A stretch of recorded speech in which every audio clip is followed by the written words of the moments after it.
दोस्तों बात है सन 1945 की, जब देश आजादी की उम्मीद से सरोबार था। चारों ओर क्रांतिकारी वातावरण था। ऐसे में एक गढ़वाली परिवार में जन्म हुआ बेहद ही साधारण से दिखने वाले बच्चे का पूत के पांव पालने में ही नजर आने लगते हैं।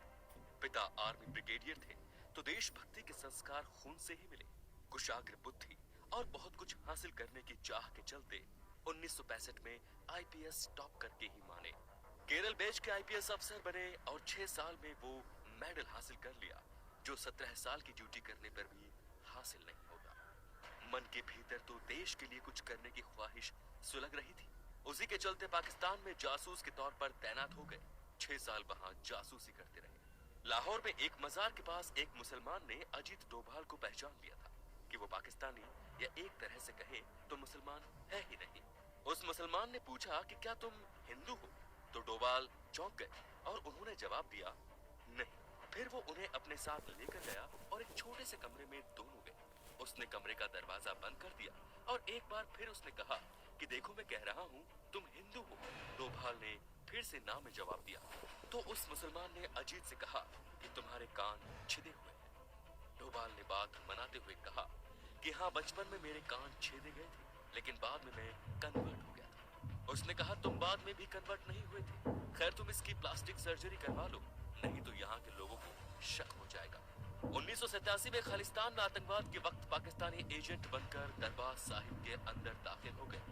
3 दिन तक लगातार आतंकवादी के साथ मिलकर रहे और उनकी सारी जानकारी ली और ऑपरेशन ब्लैक थंडर को अंजाम दिया।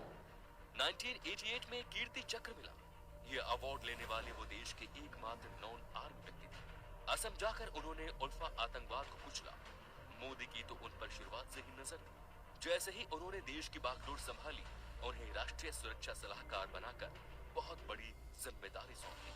बलूचिस्तान में फिर से रॉ को एक्टिव किया और इस मुद्दे को अंतर्राष्ट्रीय मुद्दा करने के पीछे इस आधुनिक चाणक्य का ही दिमाग था। केरल की 45 ईसाई नर्सों को ईरान में आईएसआई ने जब किडनैप कर लिया था, तो वो स्वयं ईरान जाकर बिना किसी नुकसान के उनको वापस लेकर देश आए। मई 2015 की सर्जिकल स्ट्राइक के वक्त तो एक इंसान जान गया कि उनकी अहमियत क्या है। जब म्यांमार से 5 किलोमीटर अंदर घुसकर 50 आतंकवादी को मारने का कारनामा उनकी ही कप्तानी में हुआ था। नागालैंड के आतंकवादियों से ऐतिहासिक डील करवाने वाले और उनसे हथियारों का समर्पण करवाने वाले वही थे। उन्हीं की हिम्मत और ना डिगने वाली सोच ने भारत की डिफेंस पॉलिसी को अग्रेसिव बनाया। इसी का नतीजा था कि जब पाकिस्तानी शिप भारत की सीमा में दाखिल हुआ, तब बिना किसी चेतावनी के उसने उसको उड़ा दिया। फिर आया इतिहास का वो सबसे बड़ा दिन। दिसंबर 2016 में पाकिस्तान की जमीन पर पहली बार सर्जिकल स्ट्राइक हुई। 3 किलोमीटर अंदर जाकर 40 आतंकवादियों और 9 पाकिस्तानी फौजियों को मारा। अपने किसी सैनिक को आंच तक नहीं आने दी। एयर स्ट्राइक में भी उनकी ही भूमिका रही।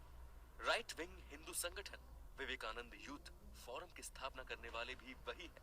इतिहास में कहानी है बाजीराव की, जो कहता था दिल्ली जीत सकता हूँ, और वर्तमान में हौसला है उनका जो कहते हैं इस्लामाबाद जीत सकता हूँ। और कोई नहीं, वो है मोदी के चाणक्य अजीत डोभाल।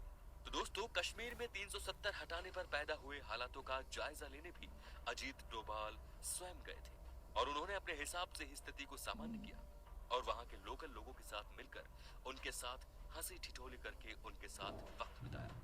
ये एक ऐसे शख्स हैं जिनकी देश को काफी जरूरत है। अगर आप हमारे इस बात से सहमत हैं तो इस वीडियो को आगे से आगे शेयर कर दी जाएगी। दोस्तों, कमेंट में इनको लेके अपने विचार जरूर बताइए। धन्यवाद।